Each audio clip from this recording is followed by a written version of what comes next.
ሰላም ጤና ይስጥልኝ እንደምን ከርማችኋል? ይህ ከዘመድ ሳተላይት ቲቪ የሚተላለፍላችሁ አስተዋይ ሚዲያ ነው። እኔ አዘጋጅ ያሬድ ኃይለ ገብረይን ነኝ። ለዛሬ ይዘንላችሁ የሚቀርበው ከባለፈው ሳምንት ቀጠለውን የፖለቲካ ርዕዮት በሚል አርዕስት ይሆናል። መልካም ቆይታ።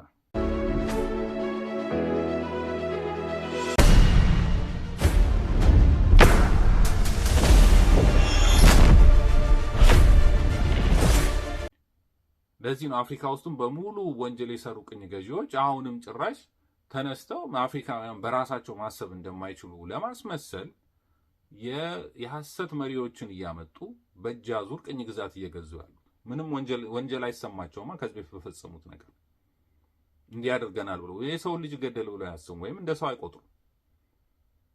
ለምን? ፍትህ ስላልተሰጠ። ፍትህ ቢሰጥ ግን አሁንም በእጅ አዙር የሚያደርጉትን ነገር አያደርጉም ነበር።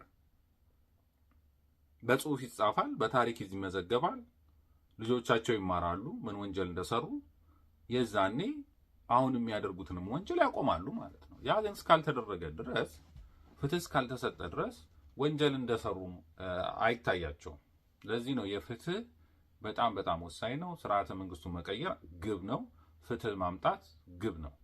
ስለዚህ አሁን ምንድነው መደናበር የመጣው? መደናበር ከመጣ ውስጥ አንዱ ህወሓትን ነፃ የማድረግ ከወንጀል ከአማራ ጄኖሳይድ ነፃ ኦነግን ነፃ የማድረግ ነገር ነው። እነዚህ በሶሻሊስት አስተሳሰብ ያላቸው ሰዎች ስለ ፍትህ የሚያውቁት ነገር የለም በነገራችን ላይ። ምክንያቱም እነሱ የናሽናሊዝም አስተሳሰብ ስለሆነ ብቻ ስልጣን እንያዝ እንጂ ፍትህ የሚባል ነገር አይገባቸውም። ለዚህ ነው አብይ ሲመጣ በቃ ሁሉ ነገር አልፏል፣ ያለፈ አልፏል፣ በቃ ሁሉንም እኔ የታሰሩትን እፈታለሁ ከዛ በኋላ በቃ ሰላም ይመጣል ይላሉ። እንደዚህ መጥቶ አያውቅም። ሰላም በፍትህ ነው ሊመጣ የሚችለው እንጂ ፍትህ ሳታረግ ሰላም ሊመጣ አይችልም። ስለዚህ አብይ ሲመጣ እስረኛን ፈታ ብሎ ህዝቡ ጮኸ።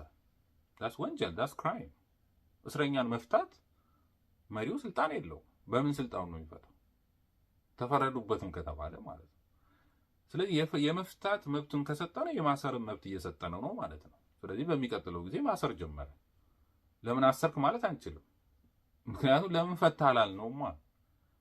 ስለዚህ ማን ነው የሚፈታው? ማን ነው የሚያስረው? ሁሉንም የፍርድ ቤቱንም የዳኝነቱንም ስልጣን ለዛ ሰው እየሰጠ ነው ማለት። ዲክታተር የሚመጡት እንደዚህ ነው በነገራችን ላይ። ነገር ግን ሲመጡ ሲገሉ እንኳን ገደላቸዋቸው ስልሳዎቹም ሲል በወቅቱ የነበሩት ወጣቶች ያላስተዋሉት ነገር ነገ እነሱንም እንደሚገላቸው ማወቅ አለባቸው። ፍትህ የሚባል ነገር እንደጠፋ ማወቅ ነበረባቸው። ያን አልተረዱም። ስለዚህ ነው አሁን የመጡት ሰዎች አይ አብይን እስካወረድን ድረስ ከህወሓት ጋር ከሆነ ጋር እንሰራለን የሚሉ ፖለቲከኞች ናቸው የመጡት። እነሱ የመጡበት መንገድ ደግሞ የፋኖ ትግል ፖለቲካ መሪ የለውም፣ የፖለቲካ ድርጅት የለውም በሚል ነው የመጡት። የቀደሙ ፖለቲከኞች በግንቦት ሰባት በተለያዩ የነበሩት እነ ዘመነ እና አስረስ ደግሞ ህወሓት የነበሩ ወይም ከወያኔ ጋር ሲሰሩ የነበሩ ከባዕዲን ጋር ሲሰሩ የነበሩ ናቸው። እነ እስክንድርም በዚህ በፖለቲካ ውስጥ የቆዩ ሰዎች ናቸው። በተለያየ ፖለቲካ ውስጥ ሲዟዟሩ የነበሩ ሰዎች ናቸው። ስለዚህ እነሱ የሚያስቡት ከዚህ ከ1960ዎቹ የመጣውን የፖለቲካን እሳቤ ስለሆነ ፍትህ የሚባል ነገር አያውቁም።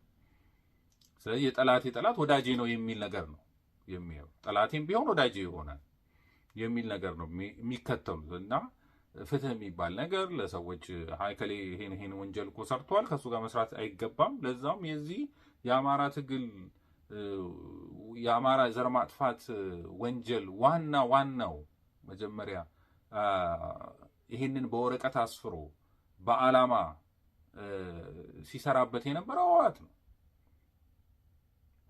ኦርቶዶክስና አማራን ቀብረዋን ያሉት ህወሓቶች ናቸው። እስከ ቅርብ ጊዜ እንኳን ከአብይ ጋር ለመዋጋት ሲያስቡ እንኳን የሚቃወሙት የነበረው አማራን ነበረ እንደዚህ ያደረገን እያሉ የሚሉት የነበሩ።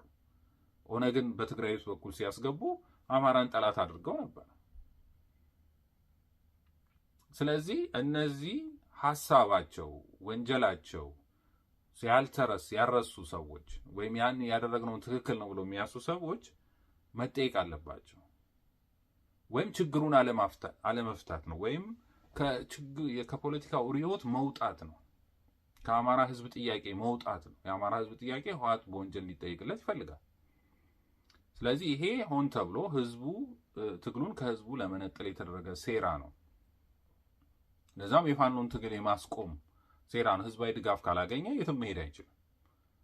ህዝቡ ደግሞ ህወሓትን በወንጀል ነው የሚጠይቅ የሚፈልገው። ህወሓት ወንጀለኛ እንደሆነች ያውቃል። ስለዚህ ህወሓት ጋር ሆናለሁ ማለት ህወሓትን ከወንጀል ነፃ ማድረግ ነው። ኦነግንም ያሰራለሁ ማለት ኦነግንም ከወንጀሉ ነፃ ማድረግ ነው። ስለዚህ ይሄን ነው እየሰሩ ያሉት። ስለዚህ እነዚህ ፍጹም ላይ ያሉ ሰዎች ናቸው። በእርግጥ ከላይ ከታች ያለው ሰራዊት ይህን የሚቀበለው አይደለም። ወይም የዚህ የፋኖ ትግል መስራች የሆኑት ፋውንደር የሆኑት ሰዎች ይህን የሚቀበሉት አይደለም። በሰራዊት ውስጥ ያሉ በሰራዊት የሚታመኑ በፋኖ ትግል ውስጥ በአርበኝነት ውስጥ ጀማሪዎች የሆኑ ሰዎች ይህን የሚቀበሉት አይደለም። ስለዚህ ይሄ የፖለቲካ ክንፍ የሚባለውም የመጣበትም ምክንያት በዛ ልክ ይሄ ሶሻሊስታዊ አሰራር ነው። ይሄ በሶስት ጎን የሚባል ደርግ ሲቆጣጠረው አብዮታዊ ሰራዊቱን ይቆጣጠርበት የነበረ ምክንያቱም የቀድሞ ሰራዊቶች ስለነበሩ እነዛ የቀድሞ ሰራዊቶቹን ለመቆጣጠር ስለሚያስብ ማለት የቀድሞ ሰራዊት ማለት በኃይለ ሥላሴ ጊዜ የነበረው ሰራዊት ስለነበረ ለመቆጣጠር ሲል የፖለቲካ ድርጅት አለ፣ ከዛ ላይ ደህንነት አለ፣ ከዛ ላይ ሰራዊቱ አለ። ያ ወታደራዊው አዛዥ ውሳኔ የሚወሰነው በእነዚህ በሶስቱ ነበሩ። ስለዚህ የፖለቲካ ክንፍ የሚባለው ሰውየው 10 አለቃም ሊሆን ይችላል። ስለዚህ ጀነራሉ የሚወሰነው የጦር እቅድ ይሄ አብሮ ያወጣል ማለት ነው። አይተማመኑም፣ አያምኑትም ሰራዊቶቹ። ስለዚህ ይሄ ነው የመጣው። አሁንም በፋኖ የፖለቲካ ክንፍ ተባለና እነዚህ ከፋኖ የትግል ምክንያቶች የተነሳበት የትግል ምክንያቶች ቅድም ካልናቸው ችግሮች የካደ አማራ ሕዝብ ዘር ማጥፋት ወንጀል ተፈጽሞበታል የሚለውን የካደ ምክንያቱም ከተፈጸመ በማን የተፈጸመበት በአብይ ብቻ ልንል አንችልም፣ በህወሓትም ነው። ለዛም ለአብይ መንጫት ምንጭ የሆነው ህወሓት ነው። ስለዚህ የዘር ማጥፋት ወንጀል የተፈጸመበት ከመቼ ጀምሮ መፈጸም የተጀመረው የሚለውን ማየት አለበት። ስለዚህ ህወሓት ተጠያቂ ነው። ስለዚህ ያንን የካደ እንቅስቃሴ ጀመሩ ማለት ነው። በክልል መጥራት ጀመሩ።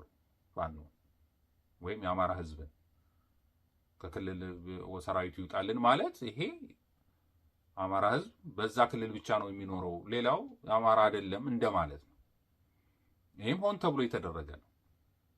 ትግሉን ከአማራ ህዝብ የመነጠል በድርጅት ወስኖ ያ ድርጅቱ ደግሞ ከህወሓትና ከኦነግ አይነት ድርጅት ሆኖ ከነሱ ጋር የመሄድና ህዝቡን ከትግሉ የመነጠልና መጨረሻ ላይ በፋኖ ትግል የትም እንዳይደርስ ማድረግ ነው የታሰበው።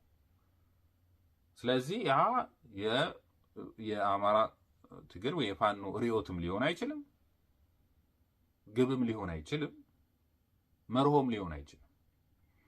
ስለዚህ ዋናው ማየት ያለብን ስለ ፍትህ ስናወራ እነዚህ ነገሮች የሚመጡ ናቸው። ህወሓትም ኦነግም ተጠያቂዎች የሚሆኑበት መንገድ ነው።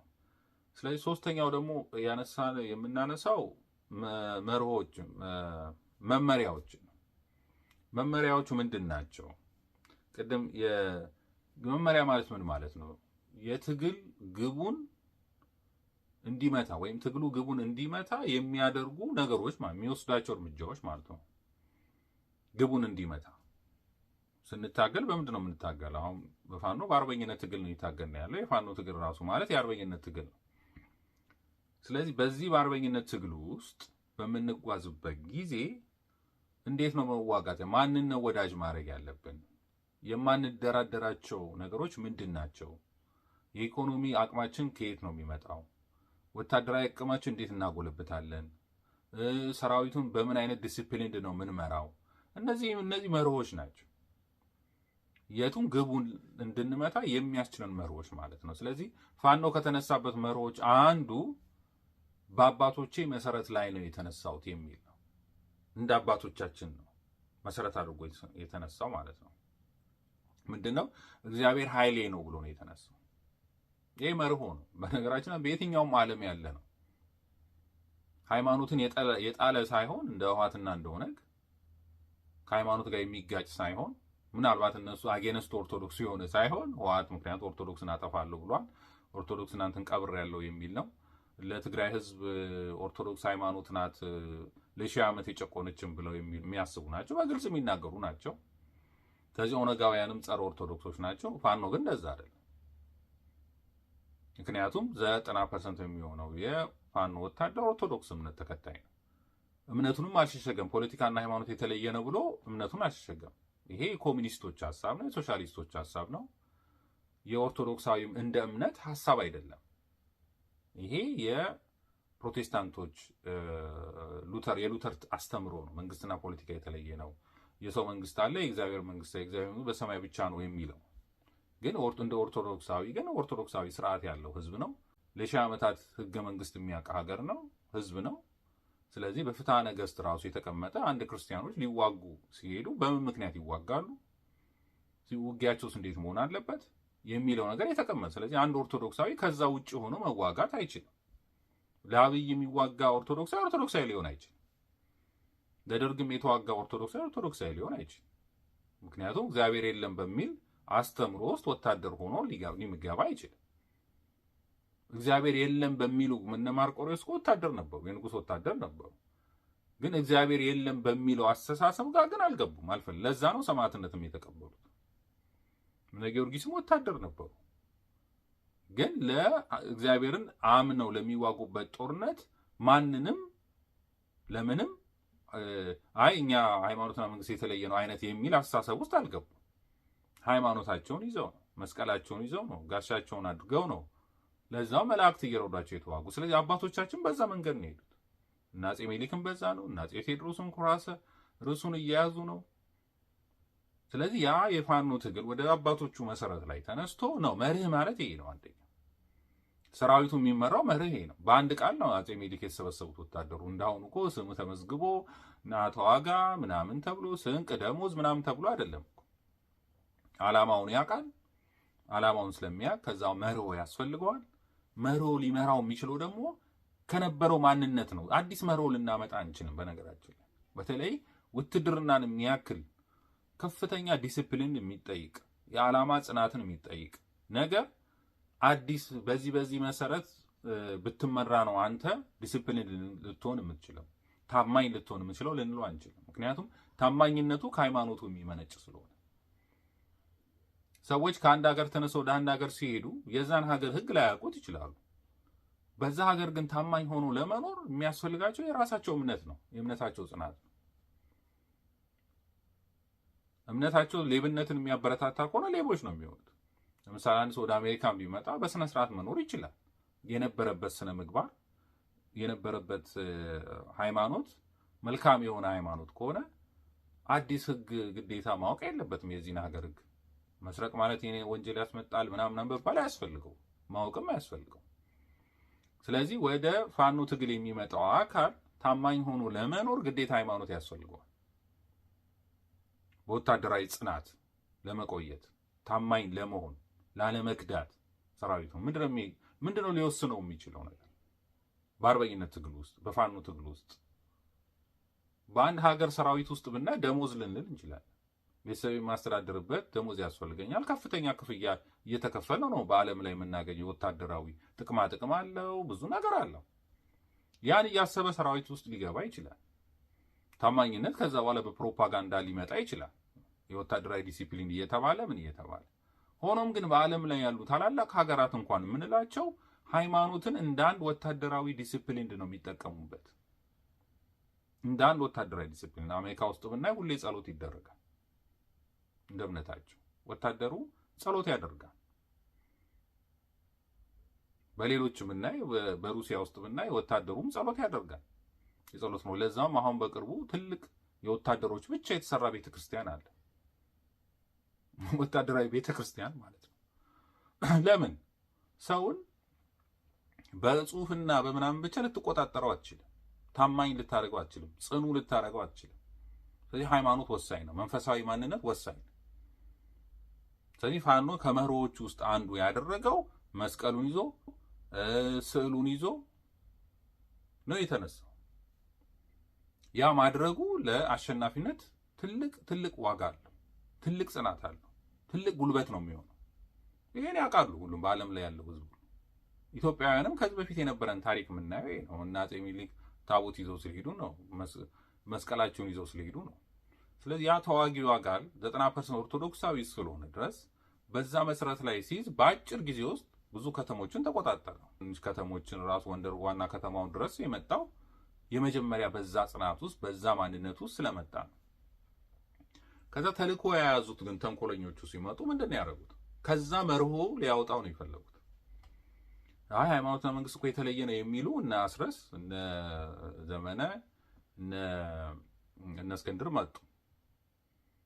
ምዕራባውያንም ማየት አለብን የሚሉ ዓለም አቀፍ ህብረተሰብ መስማት አለብን። ስለዚህ እነሱ ሃይማኖትና መንግስት የሚለውን ነገር ስለማይፈልጉ እኛም እንደዛ ማድረግ የለብንም የሚል አይነት ፕሮፓጋንዳ ጀመሩ ማለት ነው። በአደባባይ መናገር ይችላሉ። ጸረ ኦርቶዶክስ። ይሄም ትግሉን ከህዝባዊነት የሚለየው ነው።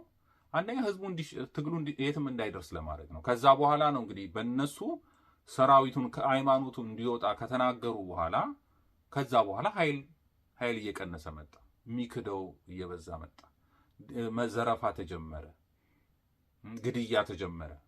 ሰው ከሃይማኖቱ ከወጣ መሳሪያ ከያዘ ምንድነው ሊያደርግ የሚችለው? በምንስ ዲሲፕሊን ነው ልትገዛው የምትችለው? በምንስ ዓላማ ነው ልታስቆመው የምትችለው? ሃይማኖቱን እያወጣህበት ማለት ነው።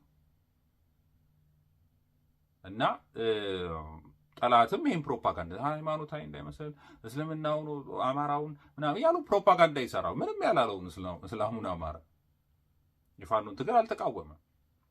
ጠላት ግን ፕሮፓጋንዳ ይሰራ ነበር ትዝ ካላችሁ። እና ይሄን የሚያደርግበት ምክንያት የፋኖ ትግል በእምነት ጽኑ የሆነ በአባቶቻቸው መሰረት ላይ የሆነ በዛ መመሪያ እንዳይሄድ ለማድረግ።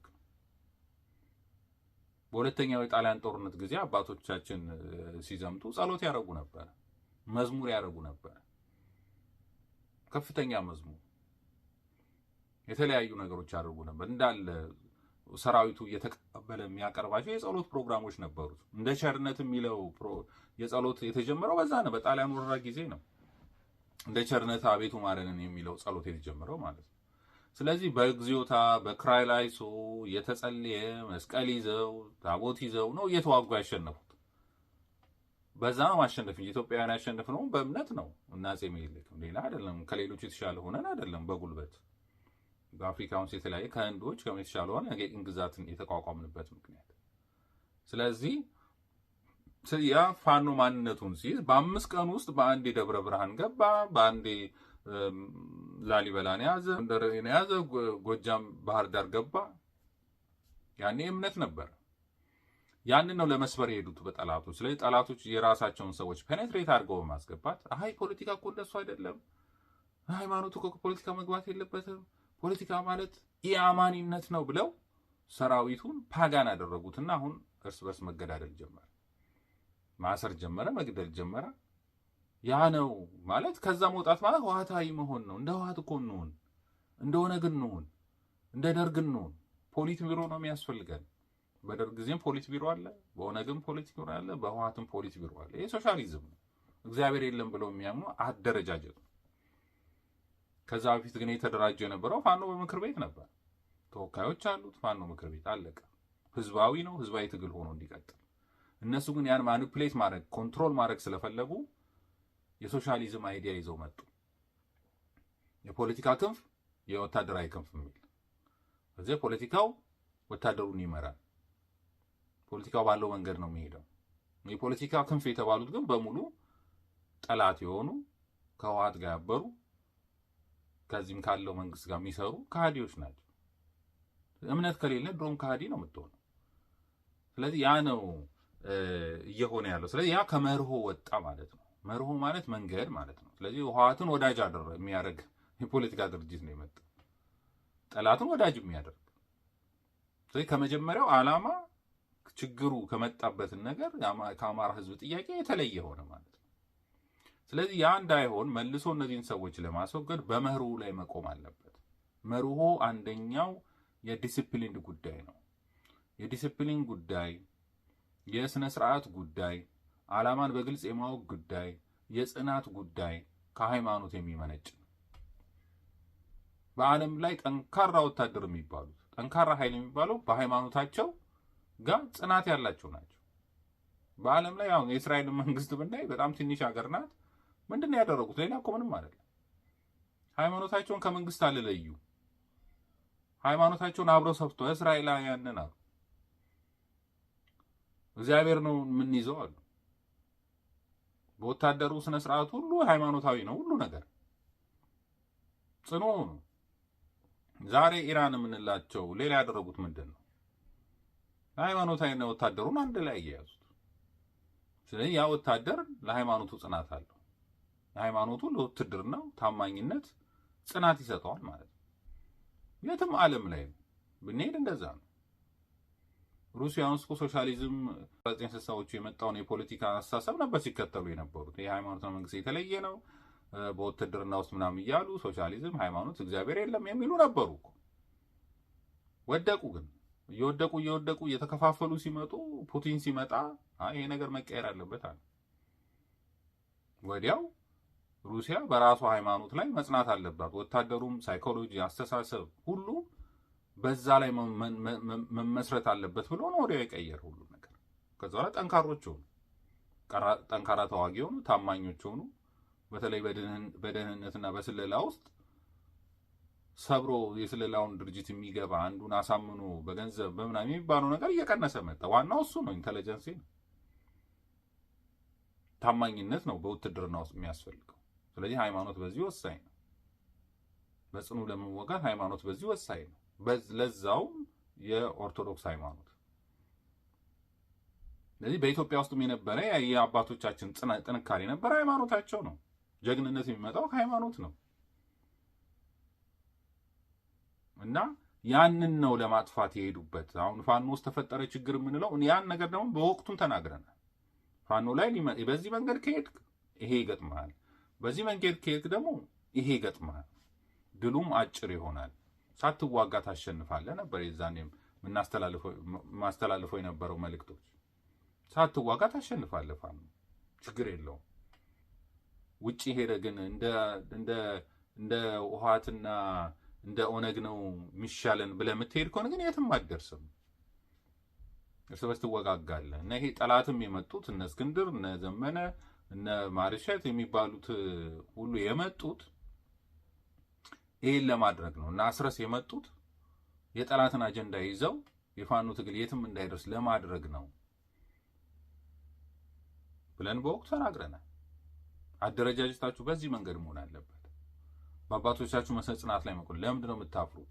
ለሞት ራሳችሁን አሳልፋችሁ እየሰጣችሁ ከእንደገና ደግሞ አይ ከላይ ቢቀየምስ፣ ፈረንጆች ቢቀየሙስ፣ ጠላታችን ቢቀየምስ ብለን እኮ የምናስብ ሰዎች እኮ ጠላትን እንዳይከፋው ብለን ጠላት እኛ በምንፈንበት ነገር ነው የሚፈልገው። ያውቃል እኮ እና አብይ እኮ ብዙ ጠንቋዮች አሉት እኮ ብዙ መተት ስራ ነው የሚሰራው። ስለዚህ እነዛ ጠንቋዮች የሚያደርጉላቸው ማሸነፍ አንችልም ነው እነሱ ማሸነፍ አንችልም ነው የሚሉት። ሌላ እኮ ምንም የለም። እግዚአብሔርን ይዘዋል፣ ስለዚህ አንችልም።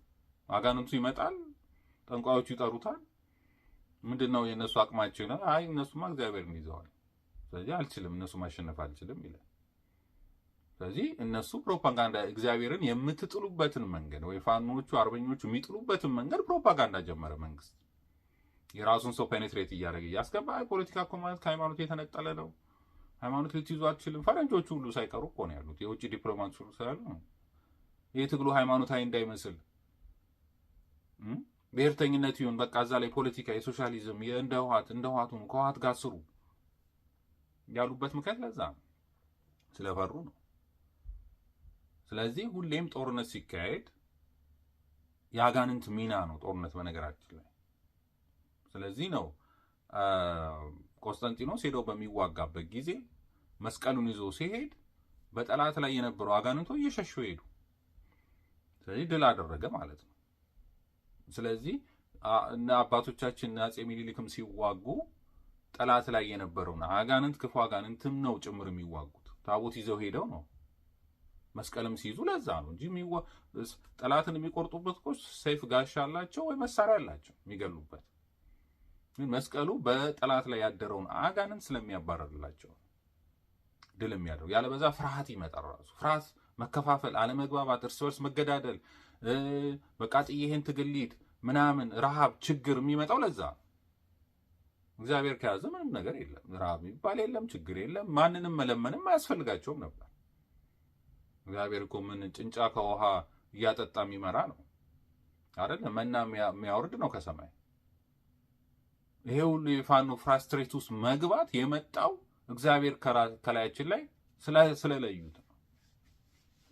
ያ ነው የሆነው። ለዛውም በጣም ደግ ነው፣ በጣም ቸር ስለሆነ አንዳንዴ እንደዛው እንዲቆም ስለተደረገ ነው። ባለበት አይ አብይ ማያጠቃም እናንተም የትም አትደርሱም ተብሎ የተቆመው ለዛ ነው፣ በእግዚአብሔር ቸርነት ስለሆነ ነው። አሁን ወደዛ መስመር ከተመጣ ጠላትን ሳትዋጉት ያኔ መስዋዕት ብዙ ሳይከፈል እኮ ነው ጎንደር የተያዙ።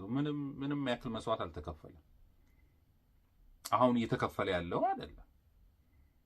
ስለዚህ እግዚአብሔር አያስፈልገንም በራሳችን ነው የምንታገለው ብለን ሄሮ ለማድረግ ስንሞክር ነው አሁን ወደኋላ እየተሸነፍን የመጣለው። የፋኖ ትግልም እንዲህ መከፋፈሉት ለምን ተለያየ፣ ለምን ተከፋፈል፣ ለምን ትላላችሁ? የዛኔ እና አስረስ በኦርቶዶክስ እምነት ላይ ሲዘምቱ ዝም ያላችሁ ሰዎች ዛሬ ተከፋፈልን ትላላችሁ። ዛሬ ምን እየሆናችሁ ነው ያላችሁት?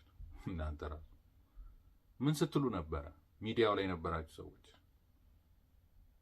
አላማው ይሄ ነው፣ ሃይማኖትን የመለየት ነው። እነ አስረስ እየሰሩ ያሉት ሃይማኖትን ለመንግስት የተለየ አብራችሁ ስትሉ ነበር። አሁን ግን ታለቅሳላችሁ። እግዚአብሔር መልሱን እየሰጠ ነው። ስለዚህ አሁንም የፋኖ ታችኛው የነበረው የትግሉ መስራቾች ፋውንደር የምትባሉት እነሱ ናቸው ወደፊት መምጣት ያለባቸው። እናንተ ናችሁ በተነሳችሁበት። እውቀት ማለት ይሄ ነው። ዓላማ ማለት ርዕዮት ማለት ይሄ ነው። ሌላ ምንም ውስብስብ አይደለም። የመጀመሪያውን ዓላማ አለመርሳት ነው ርዕዮት ማለት። የመጀመሪያው የነጎቤን የተናገሩትን ንግግር አለመርሳት፣ ያ ነው ፋውንዴሽን፣ ያ ነው መሰረት። ስለዚህ ህወሓት ለኦርቶዶክስ ቤተክርስቲያን ጠላት ናት ብሎ ነው ጎቤ የተናገረው። ስለዚህ እኛ የምንዋጋው ለአማራነታችንም ነው ለሃይማኖታችንም ነው ያለው። ይሄን ማለት ምንድን ነው የሚያስፈራው? ቤተክርስቲያን የተቃጠለ አይደለም፣ የተቃጠለ ነው። ክርስቲያን የራሳችሁ ቤተክርስቲያን እኮ የተቃጠለ የተገደሉ ያሉ ክርስቲያኖች አይደል ነው። ታዲያ ሃይማኖታችሁን ይዛችሁ መሄድ ምንድን ነው ያስፈራችሁ? በአባቶቻችሁ ላይ መታነጽ ምንድን ነው ያስፈራችሁ? ጣሊያን በአድዋ ጊዜ እኮ አድዋ ሲደርስ እኮ አድዋን ስላሴ ጠላት አረከሰው ገብርዬ በሞቴ ግባና ቀድሰው የተባለው እኮ ሄዶ እኮ ልክ ቤተክርስቲያንን ሲያረክስ ነበር ዛሬ አብይ እንደሚያደርገው፣ ቤተክርስቲያን ላይ ጦሩን እንደሚያሰፍረው፣ ቤተክርስቲያንን በፈንጂ እንደሚደበድበው ጣሊያንም እኮ አድርጓል እኮ። ስለዚህ አጼ ሚኒሊክ ጠላትን ለመውግታት ታቦት ይዘው ሄደዋል። ሰራዊታቸው ግን ሁሉም ኦርቶዶክሳዊ ስለሆነ አይደለም፣ እስልምና ተከታይም አለ የነበሩ ወታደሮች ነበሩ አብረው የተሰለፉ። እነሱ ይከፋቸዋል ብሎ ታቦታቸውን ቢያስቀሩ ኖሮ ይሸነፉ ነበር።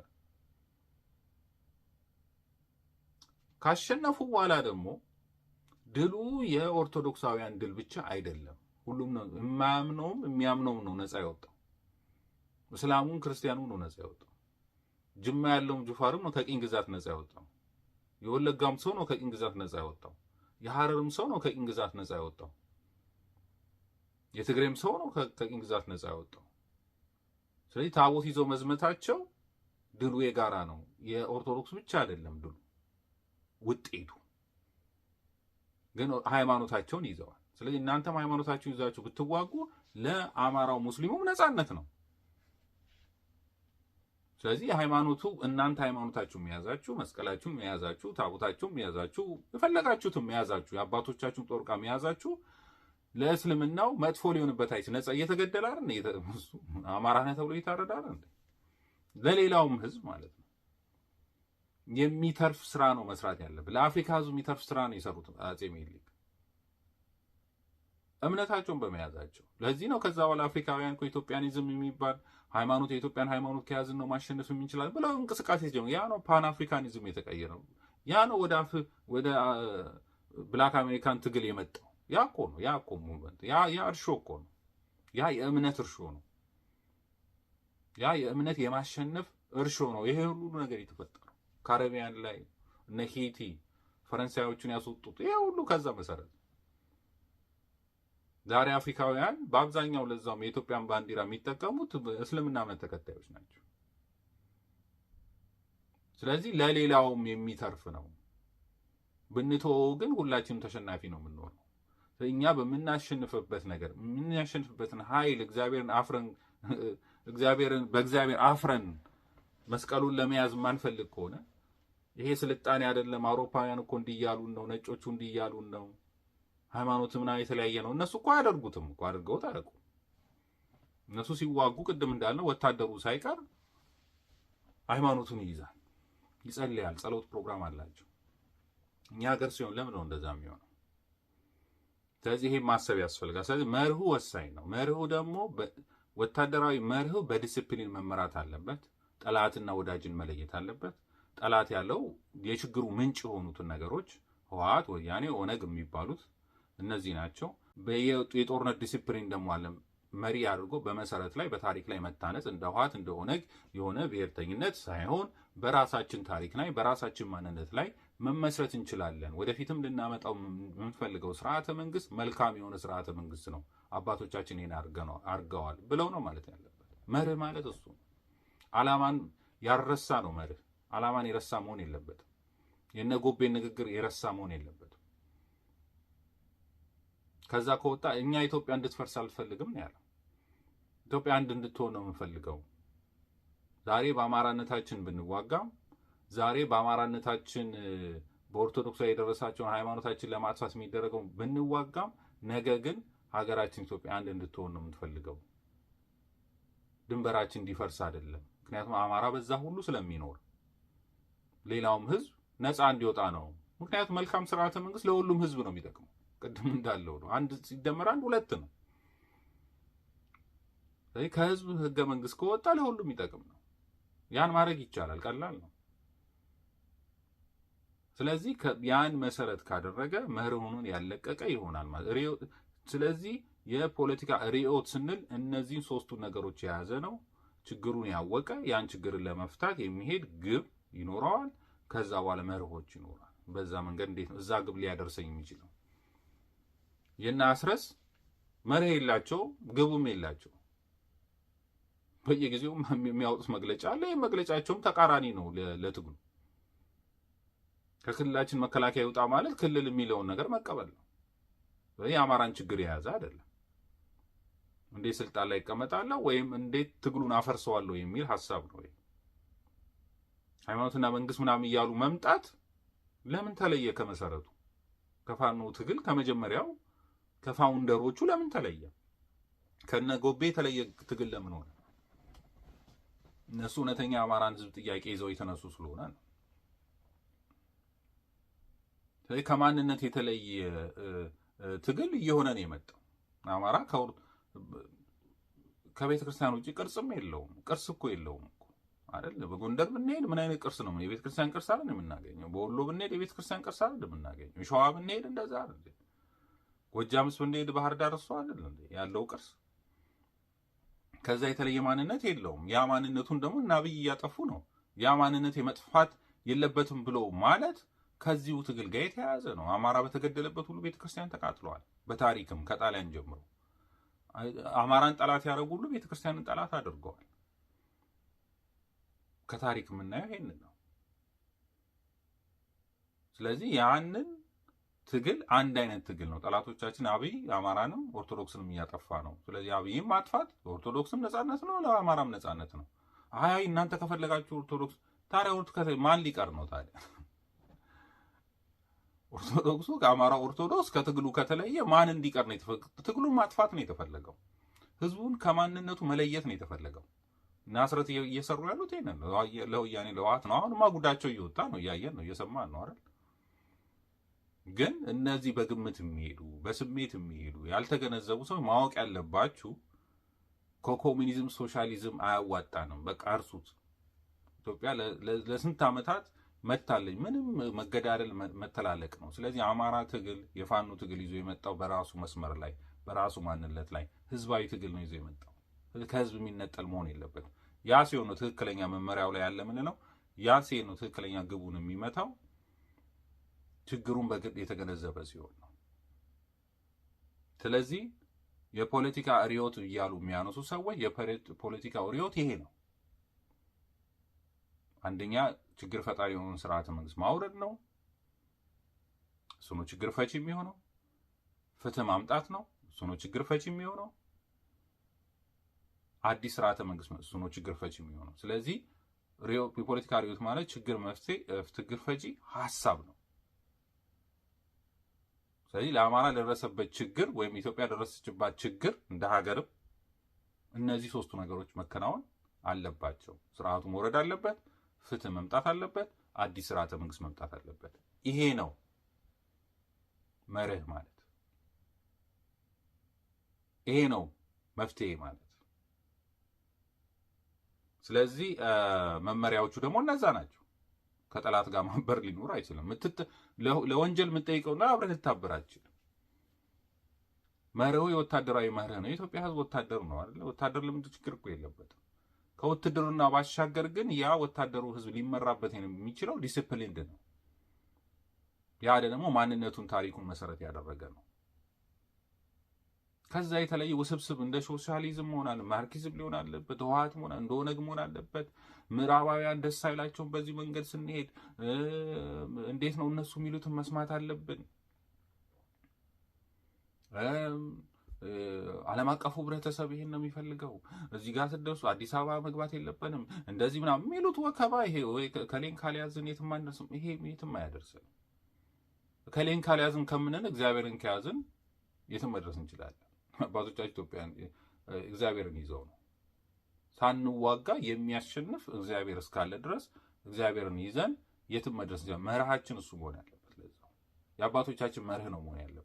አዋጅ ሲናገሩ የሚያውቁት አዋጅ ነው መሆን ያለበት። በዛ መሰረት ላይ ከጸናን ትግሉ ቀላል ነው የሚሆነው። ይሄን ደግሞ ቀድመን ተናግረናል። ወደ ኋላ ሄዳችሁ ካያችሁ ቀድመን ተናግረናል። በዚህ መንገድ ከሄዳችሁ ታሸንፋላችሁ። በኮሙኒስቱ በሶሻሊዙ በህወሓትን ካላችሁ ይሄን ምናምን ካላችሁ ግን የትም አትደርሱ። ይከፋፍሏቸዋል። ይሄን እያሰቡ ነው እነሱ።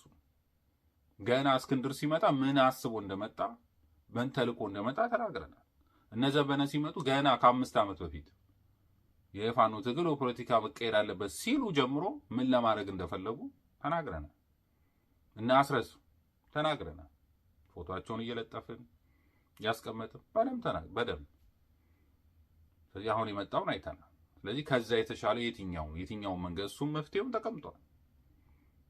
ስለዚህ አሁን ደግሞ መርህ የትኛው ነው ርዕዮቱ የትኛው ነው የሚሉት ርዕዮቱ ማለት ይሄ ነው፣ ሌላ ርዕዮት ሊኖረው አይችልም ብለን አሁን ያስቀመጥናቸው እነዚህ ሶስቱ ነገሮች የአማራ ህዝብ ጥያቄ መመለስ ነው ርዕዮተ ዓለም የሚሆነው። እነዛን ችግር መፍታት ነው ርዕዮተ ዓለም የሚሆነው። ችግሩ የሚፈታው መንግስት ካልተቀየረ ችግሩ ይፈታል አይፈታም። ፍትህ ካልመጣ ችግሩ ይፈታል አይፈታም። ሰላም አይመጣም ፍትህ ከሌለ። አዲስ ስርዓተ መንግስት ካልመጣ ፍትህ ይፈታል አይፈታም። በቃ እነዚህ ሶስቱን ነገሮች ማድረግ ነው። ርዕዮታችሁ ምንድን ነው ለምትሉ ይሄ ነው መልሱ የሚሆነው። በዛ ውስጥ ህዝብ መሳተፍ አለበት። ጥቃቅን ነገሮች ይመጣሉ። ጥቃቅን ከህዝብ ነው የሚመጣው። ከዛ ህገ መንግስት የሚመጣው ከህዝብ ነው። አንዱ ህገ መንግስት ሰርቶ ልክ እንደ ወያኔ አይመጣም፣ እንደ ደርግ አይመጣም። እንደዚህ ቁጭ ብሎ ይሄ የመሬት ፖሊሲ ይሄ ነው ምናምን ያለ ህዝብ ራሱ ያውጣ። በቃ ህዝብ ነው የሚያወጣው። እንደዛ የሚሉ ከሆኑ ውሸታቸውን ነው። እንደዛ አያደርጉትም። ትግልም የነጻነት ትግልም ወይም ጥያቄውን የሚመልስም አይሆንም። ምክንያቱም ለአማራም ህዝብ ነው ጥያቄው። ወያኔ ትግራይ ህዝብ ስለ ትግራይን ህዝብ ነጻ ወጣ እንዴ? በባርነት ነው የኖረው። ምክንያቱም የመምረጥ ነጻነት አልነበረውም። ኦነግ ስላሉ ኦነጋውያን የኦሮሞን ህዝብ ነጻ ወጡት እንዴ? አላወጡትም። ስለዚህ አማራ ለራሱ ሲል ነው ይሄን አይነት ስርዓት የወያኔና የህወሓትን አስተሳሰብ የማይቀበለው። ምክንያቱም ነጻነት የማያመጣ ነው። አዎ ስለ ጠላት ብዙ ሊያወሩ ይችላሉ እነዚህ ሰዎች። ጠላት መፍጠር አለባቸው ሁሌም የነሱ ፖለቲካ። ጠላትና ወዳጅ እየፈጠሩ እኛ ጠላት የምናደርገው ህዝብም የለም። ህዝባችን ህዝብ ነው። ጠላት የምናደርገው እነዚህን ድርጅቶች ነው። የሞት አዋጅ ያወጁትን ዘር ማጥፋት የፈጸሙትን ይሄ ድርጅቶቹ ወንጀለኞች ናቸው። እነሱ መጠየቅ አለባቸው ግዴታ። ለታሪክም ለእውነትም ለፍትህም ለሰላምም። ሰላም የሚመጣው ከፍትህ በኋላ ነው። ፍትህ ሳይኖር ሰላም የሚባል ነገር የለም። ስለነበረን ጊዜ እግዚአብሔር የተመሰገነ ይሁን። ሰላም ሁኑ።